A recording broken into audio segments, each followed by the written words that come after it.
Gara-gara keluar angkasa, astronot kembar ini jadi berbeda.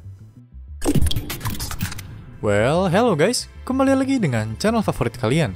Siapa lagi kalau bukan channel bicara? By the way, sesering apa nih kalian kepoin dunia astronomi? Buat kalian yang sering kepoin astronot yang bertugas keluar angkasa, pastinya kalian pernah denger dong yang namanya astronot kembar Scott Kelly. Pada kesempatan kali ini, bicara akan mengajak kalian untuk membahas mengenai astronot kembar ini. Dengar-dengar mereka jadi berbeda loh. Penasaran? Simak penjelasannya di video ini.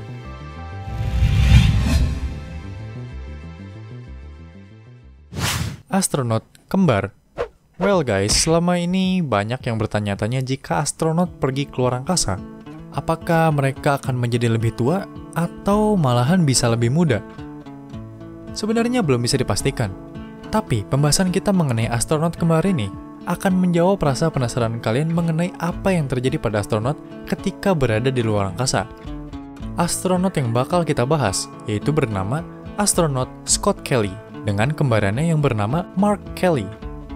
Mereka berdua adalah astronot yang berdarah Amerika. Perjalanan penelitian kedua astronot ini dimulai pada tahun 2015 ketika Kelly mengikuti misi ke ISS. Misi yang kita maksudkan adalah misinya 1 tahun berada di ISS.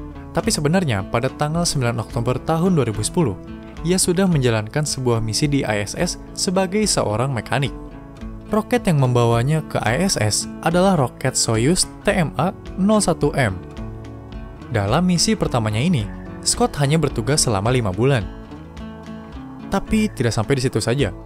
Pada tanggal 27 Maret tahun 2015, Kelly kembali membawa 4 misi ke ISS bersama dengan Mikhail Korniyenko. Roket yang membawanya adalah Soyuz TMA-16M.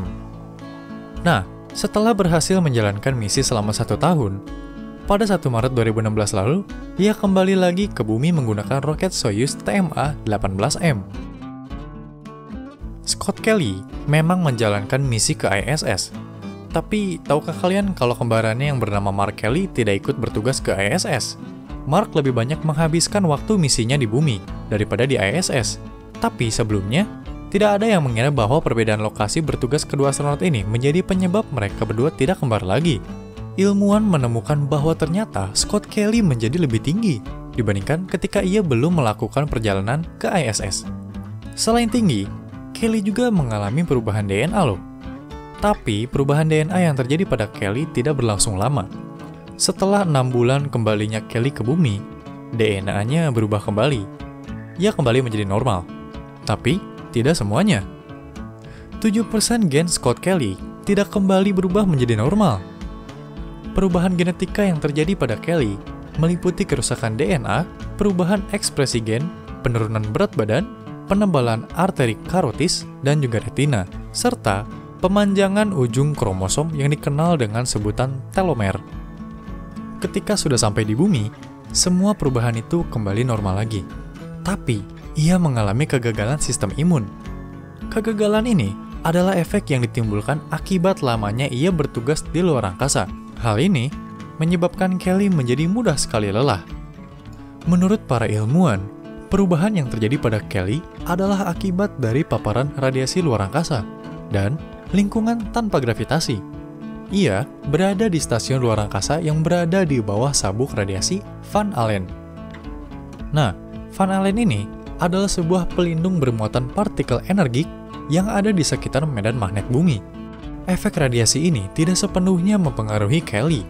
Sistem kekebalannya selama di luar angkasa berjalan dengan baik. Tubuhnya mau berkontraksi dengan vaksin flu yang diberikan kepadanya. Seperti yang tadi kita sebutkan, Scott Kelly bertugas di luar angkasa selama 1 tahun. Waktu yang dihabiskan oleh Scott selama di luar angkasa itu terbilang sangat lama guys.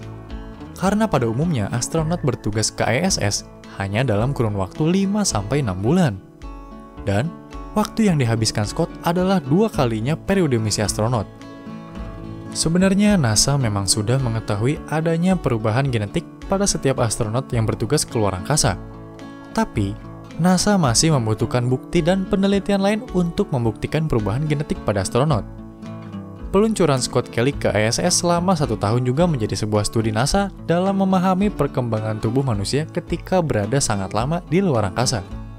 Dan, setelah kepulangan Scott ke bumi, NASA terus mengumpulkan penelitian mengenai kedua astronot ini.